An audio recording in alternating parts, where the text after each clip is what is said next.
ওই হ্যাঁ বল। খাবি? তুই তো অনেক দূরে, কেমনে কি? বিকাশ নাম্বার দে, পাঠিয়ে দিতেছি। কোন খাবারের কথা বলতেছো? নাইস। বিকাশে কেমনে? আরে আজ আম্মু গরুর দুধ জাল দিচ্ছে, আমি তো খাই না, তাই তোরে টাকা পাঠাইতেছে, তুই কিনে খাবি। ও, তুই গরুর দুধের কথা বলছো? কেন? আমি আরো ভাবছি কিছু না। লজ্জা বেটা। এখন সব দোষ আমার। তো কার? নিজেই তো বলছো খাবি। সব নেগেটিভ ভাবো তো আমার কি দোষ? এইভাবে বললে কেউ বুঝবে না গরুর দুধ খাওয়ার জন্য বলছো। সবাই ওইটাই বুঝবে যেটা তুই বুঝছো।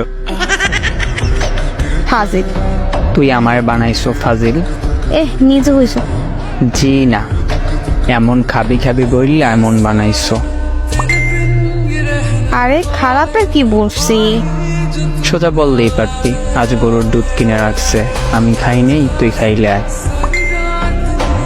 এইটা না বললা আমার পচা জিনিস ভাবাইছো।